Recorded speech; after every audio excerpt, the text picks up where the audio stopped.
Why would a caravan carrying tons of drugs dare to cross U.S. territory in broad daylight? July 12, 2025, 11:12 a.m. In the scorching heat of the Arizona desert, a convoy of 19 armored trucks rumbled toward the border.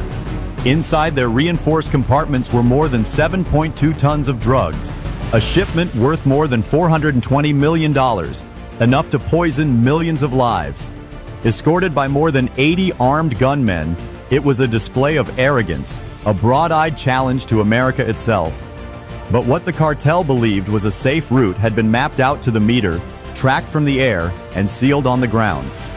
For 7 days, America's most elite units waited silently, their trap hidden between cliffs and sand. And yet, even the most perfect plan nearly collapsed. One failure, one spark of doubt, and the entire ambush was on the brink of collapse. What happened next turned a canyon into a furnace, and left behind horrifying figures that 11:12 a.m., July 12, 2025. The southern Arizona desert shook beneath the relentless roar of engines. Through waves of heat, a steel serpent of 19 armored trucks tore across the sand, their black frames flashing in the merciless sun. This was no ordinary smuggling run.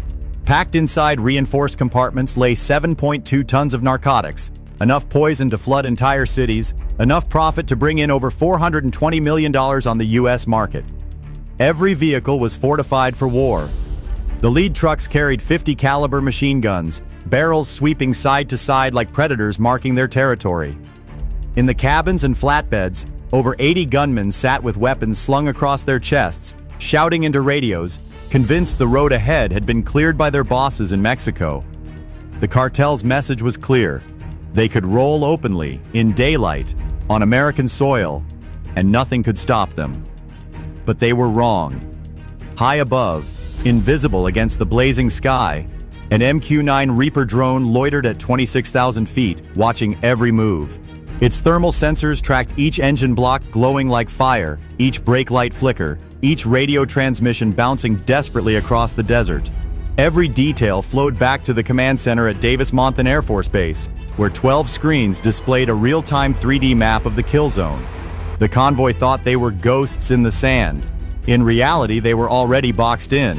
Their speed, their spacing, even the weight of each load had been measured and logged to the second. To the cartel, the border was just ahead. To the Americans, it was already sealed shut. They weren't crossing into safety. They were driving into a canyon chosen with surgical precision, where every escape route was gone before the first tire touched the dirt. What do you think about the cartel convoy's reckless move? Leave your thoughts below. For 7 days prior, SEAL reconnaissance teams crawled the canyon ridges, marking firing positions with infrared paint only visible through special optics. Beneath the sand, M18A1 Claymore mines were buried in staggered layers, their firing wires snaked to hidden positions above. Seismic sensors were planted to register every vibration of the cartel's engines. By the time the convoy entered, the canyon was a cage, 600 meters long, 40 meters high, and only wide enough for 2 trucks to pass. Above, an AC-130J Ghost Rider circled silently, its 30mm and 105mm cannons already locked, flares and laser-guided rounds waiting in their chambers. On the ridges, 160 SEAL operators lay prone, rifles steadied, scopes glowing green in the Arizona heat. Every detail had been calculated: the choke point, the timing, the angles of fire. And then, the plan nearly collapsed. At 11:23 a.m., as the first 3 trucks rolled past the seismic line, one of the Claymore circuits failed to arm. On a UAV feed, a red warning flashed across the command center screens. Simultaneously, a gunman in the second truck spotted an unnatural glint on the cliff face, sunlight bouncing off a suppressed barrel. His voice cracked over the radio, shouting in Spanish. For a split second, everything hung by a thread. If the alarm spread, 19 vehicles and more than 80 armed men would open fire into the canyon, pinning the SEALs in their own trap. One operator, inches from the faulty detonator, crawled forward under the scorching sun. With steady hands, he reconnected the line, forcing the circuit live just seconds before the cartel's suspicions hardened. The glint faded. The warning vanished. The box was sealed once again. The kill zone held.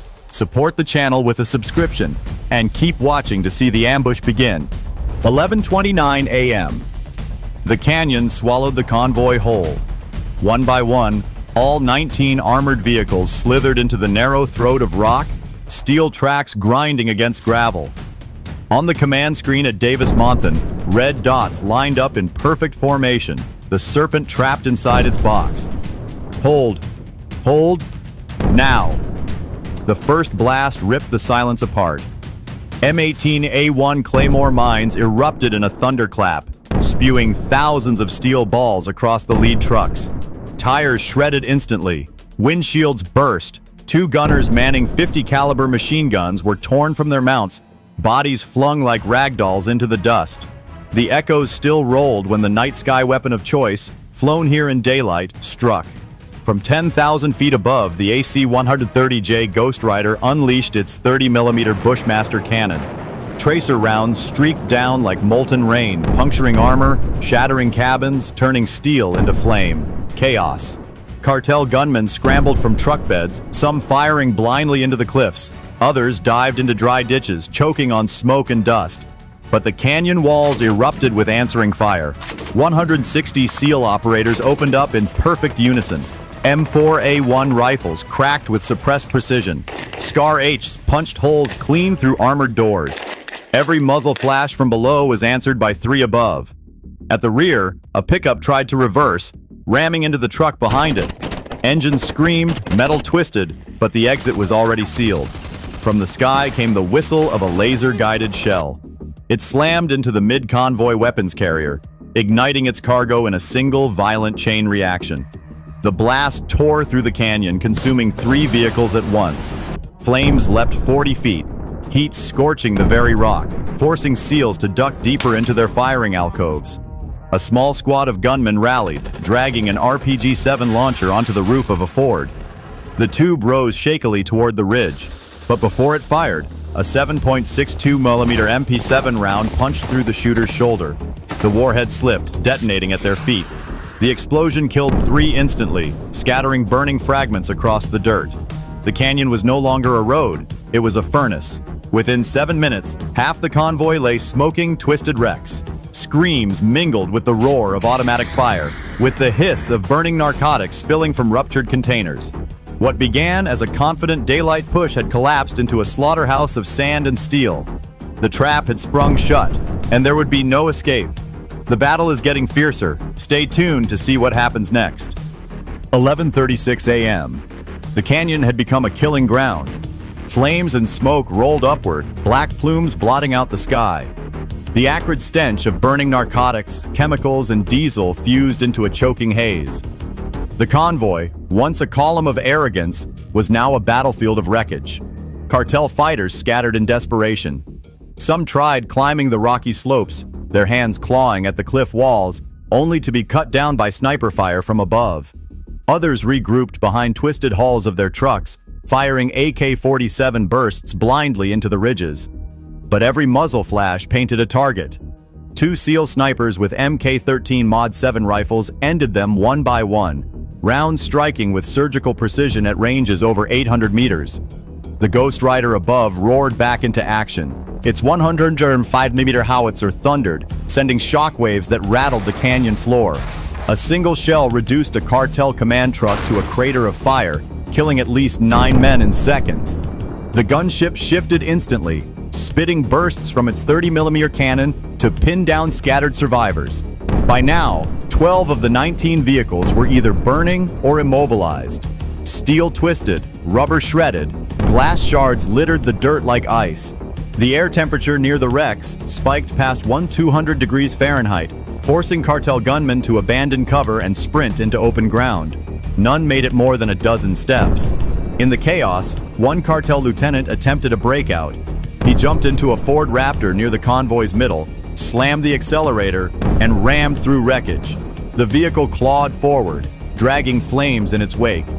For a moment, it seemed he might punch through. Then a Reaper drone, circling silently, dropped a AGM-114 Hellfire missile. The strike was instant. A blinding flash, a detonation that vaporized the Raptor, leaving nothing but a crater and fragments raining down like shrapnel. The resistance grew weaker by the minute. Gunmen fired pistols and shotguns, weapons pitiful against the combined fury of air and ground. One SEAL team advanced down the eastern ridge, moving methodically, flash suppressors glowing as they swept the canyon. Short bursts, controlled fire, every target dropped.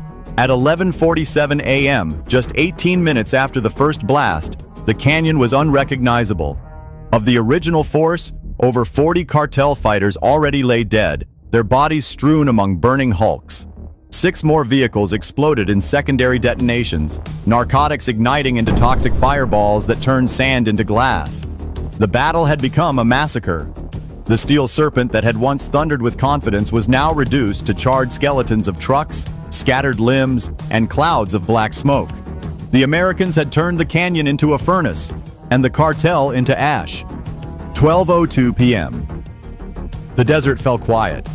The last burst of gunfire faded into the smoke, leaving only the crackle of burning steel. The canyon floor, once alive with the roar of 19 armored trucks, now resembled a graveyard of twisted hulks. Flames licked at shattered cabins. Pools of melted rubber seeped into the dirt. The air hung heavy with the bitter stench of chemicals, tons of narcotics reduced to ash. SEAL Team 6 moved cautiously among the wrecks, rifles sweeping left and right, clearing what little resistance remained. Commands barked in clipped whispers. Flashlights cut through black smoke. Every gunman still clutching a weapon was neutralized without hesitation. Those who dropped their rifles were bound, hands zip-tied, faces pressed into the sand. When the smoke began to thin, the numbers emerged. 53 cartel fighters killed, 27 taken alive. All 19 vehicles destroyed or captured. The figures were chilling in their clarity, the kind of arithmetic only war produces. Of the 80 men who had crossed the border's shadow that morning, not one escaped. The haul was staggering. Packed into reinforced compartments, investigators recovered over 7.2 tons of narcotics, a seizure valued at more than $420 million. A single convoy capable of poisoning entire cities. DEA agents flown in minutes after the firefight documented every crate, sealed every sample. Portable floodlights lit the canyon like a stage, exposing blackened chassis, scattered shell casings, and piles of scorched contraband. Casualties for U.S. forces were almost non-existent, not a single American killed. Only 2 SEAL operators sustained minor wounds, one from flying glass, another from shrapnel, both evacuated swiftly by HH-60W rescue helicopters.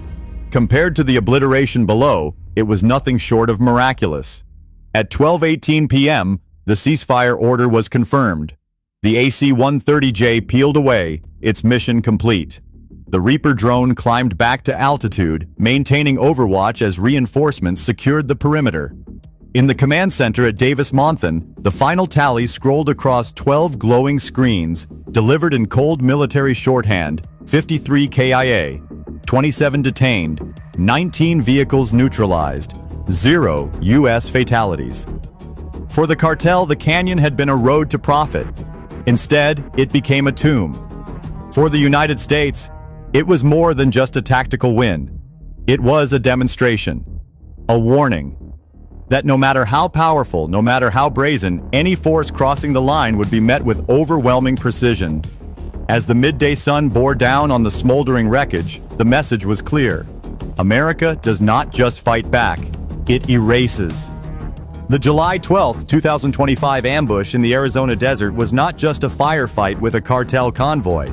It was a demonstration of what happens when America chooses patience over haste, precision over chaos.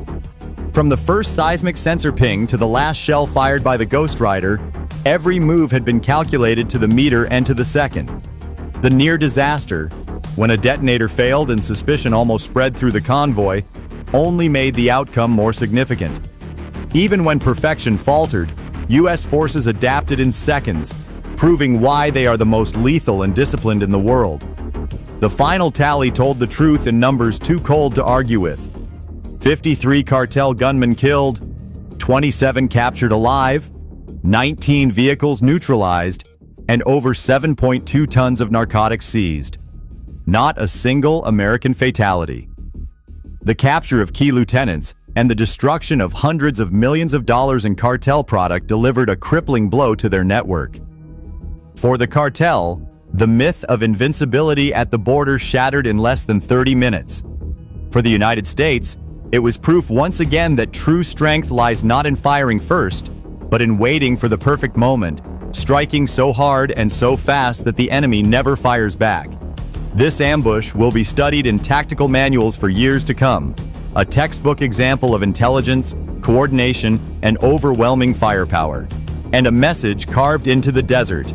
If you cross America's red line, whether in jungle, sea, or sand, you will face its full might, with no way back.